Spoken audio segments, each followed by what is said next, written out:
moja nyumbani kwa Bwana Hidi Kimanta. Huyu kiundani zaidi utaenda kumsikia mwenyewe akiongelea, lakini tuko kukujuza huyu bana ndio mwenyekiti wa Chama cha Mapinduzi, hapa nazungumzia CCM kwa mkoa huu wa Katavi. Kafanya mengi sana kwenye tasnia ya siasa na hatimaye hivi sasa yupo kwenye nafasi hii alionayo. Naona nchi inaenda kuwa na amani. Hii ni kufuatia mnyama Simba na upande wa Yanga ni kama ngome na kwa draw, wote mnaenda kumiliki medali. Kwa sisi watu wa Yanga tunaombea Simba. Okay, sawa. Tukiachana na hilo la swala la Simba au Yanga, kuna vitu kede ambavyo tunaenda kuviangazia malai, na vyote ni mahususi kumfanya mtazamaji wa Katavi Media moja kwa moja kufahamu Hidi Kimanta ni nani. Kwa kifupi, ndugu mtangazaji, kama alivyosema, mimi naitwa Hidi Kimanta, ndio mwenyekiti wa Chama cha Mapinduzi wa mkoa wetu wa Katavi kwa sasa. Historia yangu fupi, mimi ni mzaliwa wa hapa. Nimekulia hapa mjini Banda. Kwetu ni hapa, nilisoma hapa. Baadaye nikaendelea na masomo na nikaajiriwa serikalini na nimehudumu serikalini kwa muda wa miaka 39 mpaka nilipostaafu. Nilistaafu mwaka 2020, lakini bado nikaendelea mpaka 2021 na nilistaafu nikiwa ni mkuu wa mkoa wa Arusha. Lakini kabla ya hapo nishakuwa mkuu wa wilaya kwa takriban miaka 8 na nimekuwa ni mtumishi wa umma kwa muda mrefu.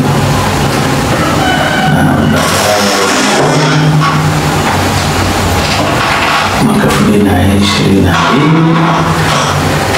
kama ilivyopendeza Mungu kupitia wanachama zangu wa Chama cha Mapinduzi wakanichagua kuwa mwenyekiti wa Chama cha Mapinduzi wa mkoa, nafasi ambayo naihudumu mpaka sasa. Okay, sawa. Safari yako ya uongozi inafurahisha sana. Umehudumu kwenye ngazi tofauti na hatimaye sasa hizi ni mwenyekiti wa CCM kwa mkoa wa Katavi, mkoa ambao ndio chimbuko lako. Unajisikiaje kufanya kazi nyumbani? Najisikia vizuri sana kwa sababu napozungumzia hiyo miaka 39 ya utumishi wangu nilikuwa nje ya mkoa. Pamoja na kwamba nilikuwa nakuja kila mwaka, sikumbuki kama kuna miaka ambayo sikuja, miaka pengine ambayo sikuja nilikuwa niko masomoni nje ya nchi. Lakini kwa maana kwa miaka yote ambayo nilikuwepo hapa nyumbani, nilikuwa nakuja nyumbani kila mwaka. Na sasa nikiwa katika umri huu ambao una uzoefu mkubwa sana katika mambo ya uongozi, na napata faraja sana kuwepo nyumbani, badala ya kwamba baada ya kustaafu ningekaa mikoa ambayo sio ya kwetu, lakini kuwepo nyumbani, kushirikiana na wanakatavi wenzangu katika kujenga mkoa wetu, kujenga Tanzania, lakini kutoa mchango wangu na mimi wa uzoefu wangu wa kazi katika mkoa wetu wa Katavi. Kuna utofauti upi kufanya kazi nyumbani na ugenini? Sioni kama kuna utofauti. Hakuna utofauti katika kufanya kazi nyumbani na ugenini, isipokuwa unapokuwa nyumbani kinachoongezeka ni kwamba mazingira yale yanakuwa ni mazingira ambayo unayafahamu zaidi, mazingira rafiki ambayo toka ukiwa mdogo ulikuwa unayafahamu na sasa ushakuwa mtu mzima. Hiyo ndio tofauti. Lakini kwa sababu kufanya kazi ipo misingi ya kazi ambayo haijali ugenini wala haijali nyumbani, lakini hasa mazingira yale ndio yanayofanya kidogo unakuwa na faraja zaidi.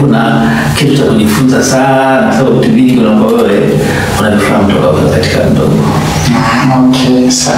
Bana, hiyo ni kwa kifupi, na huyo ndio Comrade Idi Kimanta. Tunaweza kumwita hivyo Comrade kulingana na nafasi tofauti alizohudumu na kwa miaka 39. 39 bana, sio mchezo huko serikalini.